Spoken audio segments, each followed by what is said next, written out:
မြန်မာနိုင်ငံရဲ့တောင်ဘက်အစုံလူဝက်စမ်းကျဲတဲ့မိကျွန်းစု800ကျော်ရဲ့ရင်ခွင်ထဲမှာကဘာကြီးကိုအံ့အားသင့်စေမဲ့လူသားမျိုးနွယ်စုတစ်ခုရှိနေပါတယ်။သူတို့ဟာလိုင်းတံပိုးတွေကိုအိယာခင်းပင်လယ်ပင်ကိုအိမ်ပြုပြီးဘဝကိုရဲရဲဝံ့ဝံ့တည်ဆောက်ထားကြသူတွေပါ။သူတို့ကတော့ပင်လယ်ပြောလူသားများလိုအမိတွေနဲ့စလုံးဒါမှမဟုတ်မော်ကင်းလူမျိုးတွေပဲဖြစ်ပါတယ်။မော်ကင်းဆိုတဲ့စကားလုံးရဲ့အဓိပ္ပာယ်က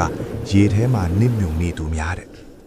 လွန်ခဲ့တဲ့နှစ်ပေါင်းများစွာကတည်းကဒီကျွန်းစုတွေကြားမှာလွတ်လပ်စွာကျင်းလေကျစားခဲ့တဲ့သူတို့ရဲ့တမိုင်းဟာစာအုပ်တွေထဲမှာမဟုတ်ပဲဘိုးဘွားစင်ဆက်ပါဆက်ရာဇဝင်ပုံပင်တွေထဲမှာပဲရှင်းထန်နေခဲ့တာပါစလုံးတယောက်တွေကပန်လူခေါ်တဲ့လေဟာတဲယူပို့ဆောင်ရေးရင်တစ်ခုထက်အများကြီးပိုပါတယ်ဒါဟာသူတို့မွေးဖွားရာကြီးပြင်းရတဲ့နောက်ဆုံးထွတ်သက်အထိအတူရှိနေမဲ့အိမ်စစ်စစ်ပါထူးခြားတာကဒီလေတွေကိုတန်တစ်ချက်မှမတုံးပဲတဘာဝတက်တိုင်းတွေနဲ့ခိုင်ခန့်အောင်တည်ဆောက်ထားတာဖြစ်ပါတယ်။မိုးတွင်းကာလမဟုတ်ရင်သူတို့ဟာဒီလေငယ်လေးတွေပေါ်မှာပဲမိသားစုအလိုက်တကြွန်းကနေတကြွန်းကူးတန်းသွားလာရင်ဘဝကိုဖျက်ဆီးကြပါတယ်။ဒါပေမဲ့ကမ္ဘာသိပ္ပံပညာရှင်တွေကိုအံ့အားသင့်စေခဲ့တဲ့အချက်ကသူတို့ရဲ့ထူးခြားတဲ့ခန္ဓာကိုယ်ဖွဲ့စည်းပုံပါပဲ။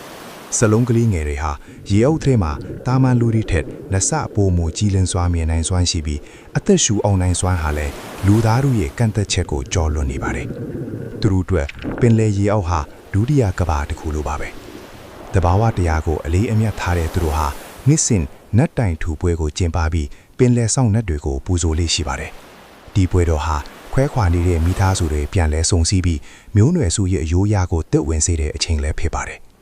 ယနေ့ခေတ်မှာတော့ကဘာကြီးရဲ့ပြောင်းလဲမှုတွေကြားမှာစလုံးတို့ရဲ့အယိုးရလူနေဖို့ဘဝဟာစိန်ခေါ်မှုတွေနဲ့ရင်ဆိုင်နေရပါပြီ။လူအများစုကုန်းပေါ်မှာအခြေချနေထိုင်လာကြပြီးမြဲသူတို့ရဲ့ရင်းထဲမှာတော့ပင်လယ်ပြင်ရဲ့လိုင်းထန်းတွေဟာပေတင်ထန်နေစေပါတယ်။စလုံးဆိုလာမြန်မာနိုင်ငံရဲ့တန်ဖိုးရှိလာတဲ့လူသားအရင်းအမြစ်နဲ့ရှင်းဖန်နေတဲ့ယဉ်ကျေးမှုပြတိုက်တစ်ခုပဲဖြစ်ပါတယ်။ပင်လယ်ပြင်ရှိနေတဲ့ဆွေမော်ကင်တို့ရှိနေပါလိမ့်မယ်။